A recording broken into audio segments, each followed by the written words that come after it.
Well, here we go with chapter 26 of the book of Genesis.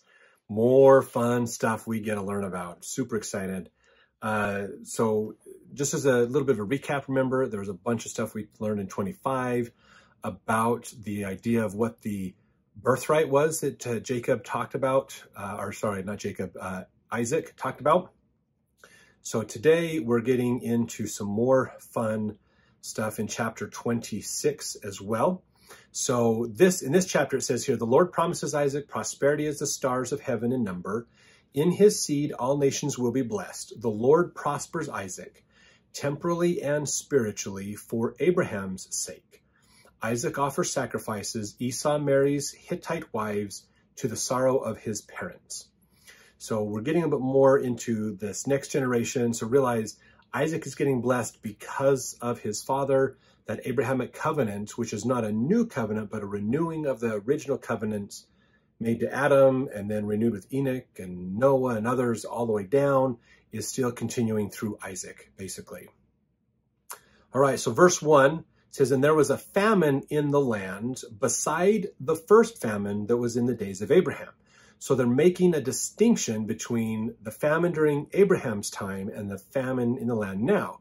So there could have been a time where that famine abated, maybe for a while. Things got better, more prosperous. Maybe after wiping out Sodom and Gomorrah, things got a little bit better. And so there was less wars and contentions and other stuff. People got a little more repentant probably after that. And so things abated, but now we're getting into another famine in the land. Could this be caused for the same reasons? Maybe the hot wind, but maybe that wind abated, but now we're getting other challenges of droughts or other things that are causing this famine to happen. And it says, and Isaac went unto Abimelech, king of the Philistines, unto Gerar. So if you remember, Abimelech was the gentleman that Abraham met with. Remember, chapter 23, I want to say, where he met Abimelech. He was the king, and he told Sarah, hey, remember, tell him that you're my sister, and so that I don't get killed. Same thing as what he had in Egypt. And he gets with Abimelech and goes through understanding that. So he's the king of the Philistines. Remember, we learned the Philistines were more of a people that came from the sea and then settled the area, kind of a people. So I think it was chapter 22 or 23 that we talk about that more. So you can go back to that video to get a little bit more background on Abimelech. All right, verse 2, and the Lord appeared unto him and said, go not down into Egypt. Dwell in the land which I shall tell thee of. So Isaac maybe had been heading to Egypt because Egypt is a very prosperous land. They do have their drought time, but they do have it's kind of feast or famine in Egypt, basically. So because of the inundation time with the Nile, they get all this fertile soil and they get opportunities to grow. And so they tend to be a place that has lots of food and abundance over there. But the Lord is telling him, don't go to Egypt. I'm going to send you somewhere else. So verse 3, sojourn in this land, meaning the land of the Philistines, and I will be with thee and will bless thee. For unto thee and unto thy seed I will give all these countries, and I will perform the oath which I swear unto Abraham thy father. So Isaac is getting, again, this promise that the land in this area is going to be yours and for your posterity, basically. Verse 4, I will make thy seed to multiply as the stars of heaven, and will give unto thy seed all these countries. And in thy seed shall all the nations of the earth be blessed. Because that Abraham obeyed my voice and kept my charge, my commandments, my statutes, and my laws. So Isaac, verse 6, dwelt in Gerar. So he stayed in this land of the Philistines, and that whole area that God is going to give to his posterity, which we see later when we get into the books of Joshua. And those books, we're going to learn a bit more about that. And King David, the fight against the Philistines, remember, that's a fascinating story we're going to hear about more. Verse 7, and the men of the place asked him of his wife, and he said, she is my sister. For he feared to say, she is my wife, lest, said he, the men of the place should kill me for Rebekah, because she was fair to look upon. So here we have that same kind of an idea that Abraham and Sarah had, where this is, the Sarah and Rebecca both had this rare, amazing beauty, and all the other kings and the people would want it. So Isaac is using the same strategy his dad employed, basically, to do this. Now you can look up Gerar and Abimelech and Rebecca and all these names in the Bible dictionary for more information. Verse 8, and it came to pass when he had been there a long time that Abimelech, king of the Philistines, looked out a window and saw, behold, Isaac was sporting with Rebekah, his wife. So they were out doing activities, basically. And so in verse 9, and Abimelech called Isaac and said, behold, of a surety she is thy wife. How saidst thou, she is my sister? And Isaac said unto him, because I said, lest I die for her. So Abimelech's going, hey, wait a minute here. She's not your sister. This is not how you hang out with your sister. And so Isaac's like, you're right. I said it because of this. And so I'm sure Abimelech's like, wait a minute here. You're the son of Abraham, right? Your dad did this to us too. In fact, verse 10, we have, and Abimelech said, what is this thou hast done unto us? One of the people might lightly have lain with thy wife, and thou shouldst have brought guiltless upon us. So he's saying basically that, hey, look, you lied, but we could have gotten in trouble because we're not supposed to deal with married women, basically. So he's like, this is not good. Don't lie to us. Don't do this.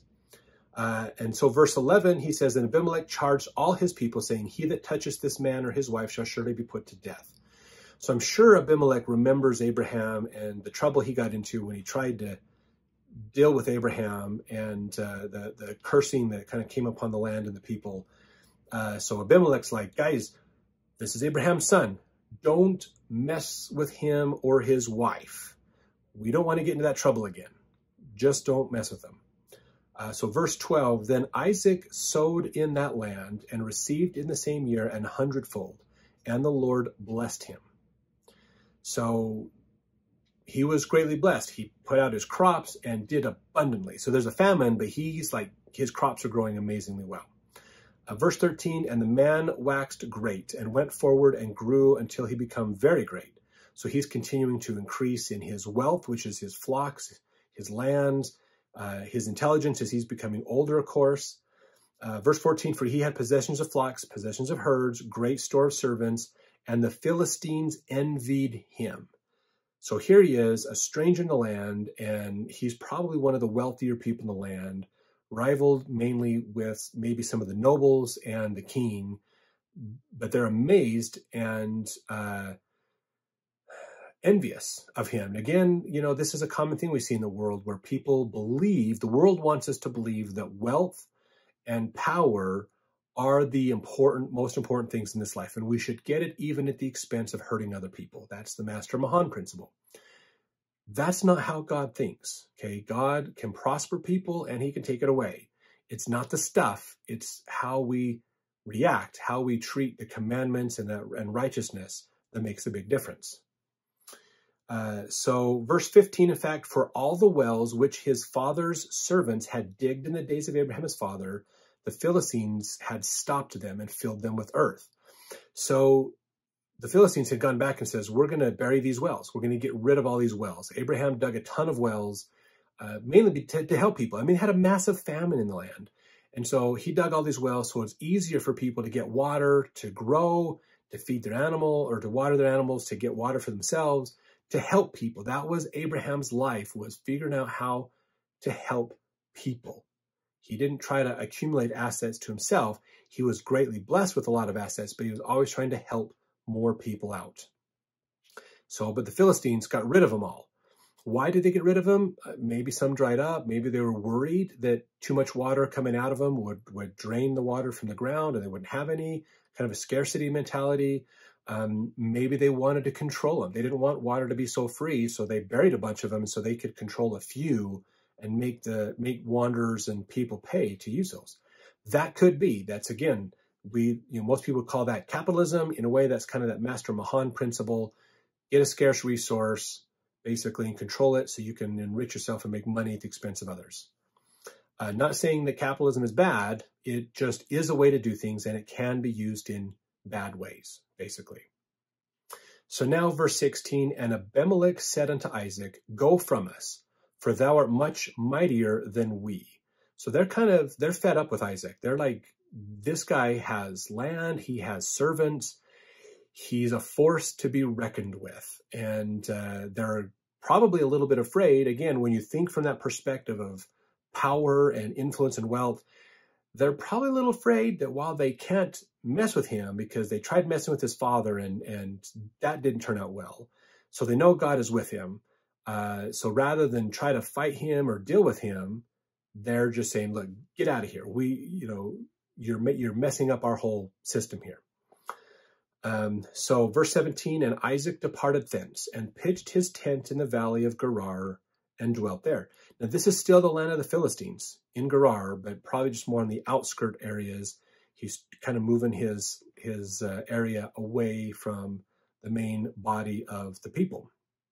So, and again, you can look up Gerar and Abimelech in the Bible dictionary to learn more about him. Let's go to verse 18. And Isaac digged again the wells of water, which they had digged in the days of Abraham his father.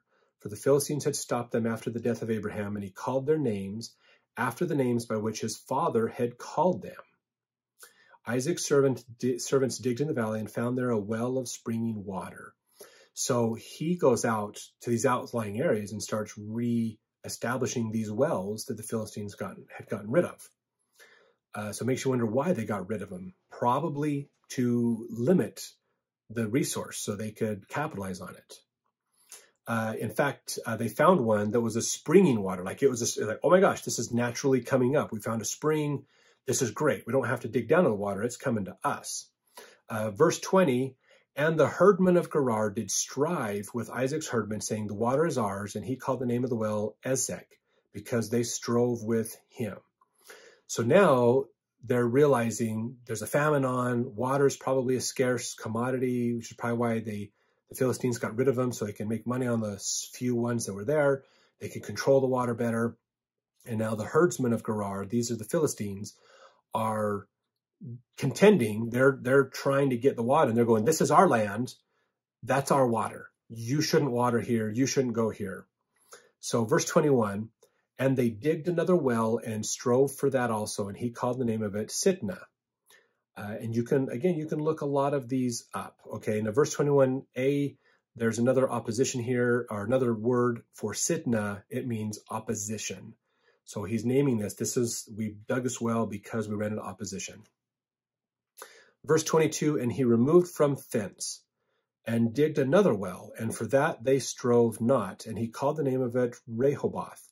And he said, for now the Lord hath made room for us, and we shall be fruitful in the land. So again, Bible dictionary, you can go look these up, and I hope you do, to give you a little bit more background on them. Now, verse 22, he went up from thence to Beersheba. So we've heard about Beersheba before. Hagar came through that area as well. Abraham dwelt in that area a little bit. A big well that Abraham dug there. Remember, he had that dispute with Abimelech about that. So he's still near the lands of Abimelech at this time, basically, is what's going on. But he's kind of on the outlying areas rather than in the city. Verse 24, and the Lord appeared unto him the same night and said, I am the God of Abraham thy father. Fear not, for I am with thee, and will bless thee, and multiply thy seed for my servant Abraham's sake. Verse 25, and he builded an altar there, and called upon the name of the Lord, and pitched his tent there, and there Isaac's servants digged a well. So they're doing another well. He's built an altar. God has come and revealed himself to Isaac. So Isaac's probably keeping the commandments and doing what's right, and so he's being blessed.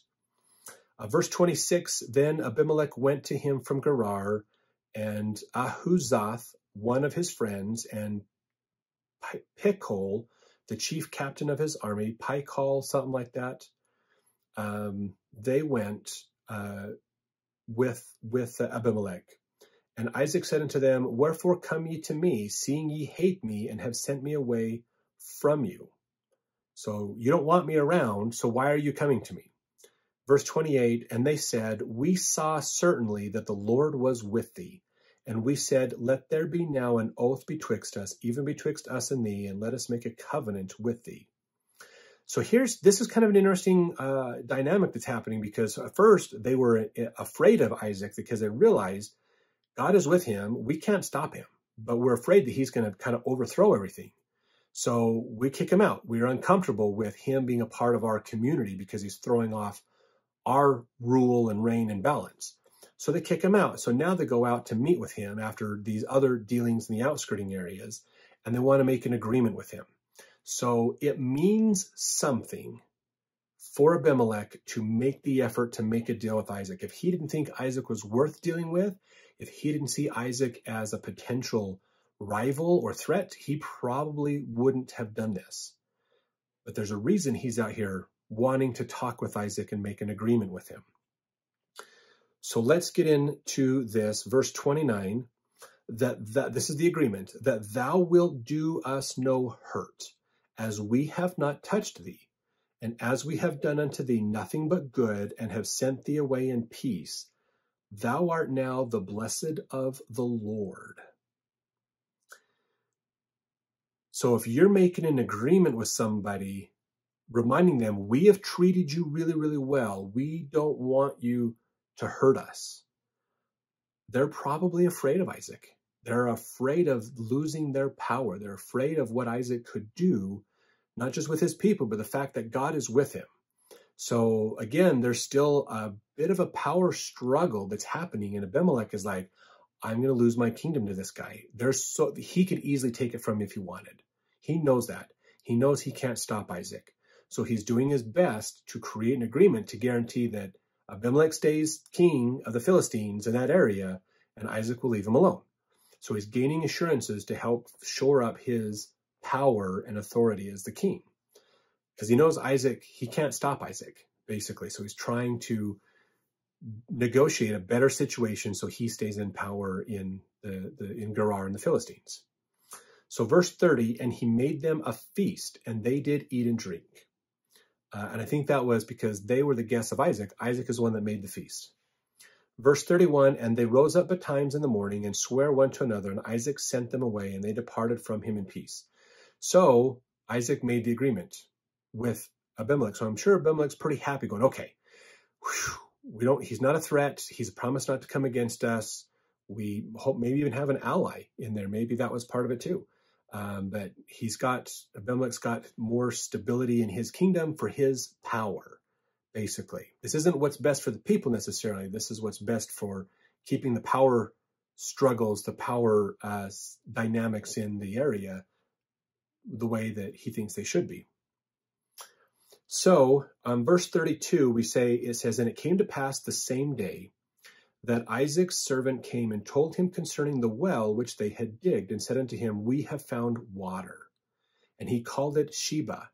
Therefore the name of the city is Beersheba unto this day. So hey, we got water, we've got it, yay, we're here. We've got that taken care of. Or it's a well of an oath, is what in verse 33a, it shows that another interpretation of this is well of an oath. So they made an oath at that new well, and that's Beersheba. Verse 34, and Esau, remember Jacob and Esau are Isaac's sons that are with him, and Esau was 40 years old when he took to wife Judith, the daughter of Beri the Hittite, and Bashemath, the daughter of Elon the Hittite. So those two names are in here. So Esau is now marrying the Hittites. Now the Hittites, you remember, are not the Philistines, but neighboring area where the Hittites are people. There's kind of two groups of Hittites that scholars look at. There's kind of debate on whether it's all one group or there's two groups. There's a group of Hittites down near the Philistines, central to southern Mesopotamia, outside the land of Canaan, which are other areas there. And they're related to the Hittites that are in the kingdom of Anatolia, which is more up in Turkey. The Hittites are the descendants of Heth, who is a descendant of Ham. So they're the cousins of the Canaanites. basically Heth and Canaan, and all those come together. So again, it all comes through the lineage of Ham, meaning they have great cities and kingdoms, but not the priesthood. So Abraham's line is the priesthood that wanders through these kingdoms who have kingdoms, but not priesthood. And he's got priesthood, but not a kingdom necessarily. So kind of an interesting dynamic and opposition of those two ideas that happens here. Now, verse 35, which were a grief of mind unto Isaac and Rebekah. So they were not happy that Esau had two wives and they were Hittites, because they were of the lineage of Ham, basically. And so now the lineage of Ham is mingling with Abraham's lineage, which is probably more from Shem, the oldest of Noah, but now it's kind of mingling in. And so they were told, if you remember, when Isaac was to get a wife, he was not to get a Hittite to do that. But now Esau is getting Hittites for his wife. So that's got some consternation for them. So Esau is probably not a person that followed the commandments well. He probably had his own ideas, a little rebellious maybe, of a person, basically. Possibly, that could be. So some interesting things we learn through here. Not anything like super significant, but I think there's a couple of good ideas. We get this dynamic. There's always a struggle between the world and what the world sees important to what God sees important. And that contrast happens through this life of Abraham and Isaac, and even in Jacob, of understanding what's important to the world is different than what's important to God. So I guess a good lesson for us, and this is the one that President Nelson is always preaching really, really hard lately, is we should prioritize the things of God and not the things of the world. So what are we doing to do more of the things of God in our life and less worldly things in our life? That's something for us to always think about. Hopefully that's a lesson we can take from this chapter of Genesis. So stay tuned for chapter 26 as we get into more of this story of Esau and Jacob and what happens to Isaac as we go through this.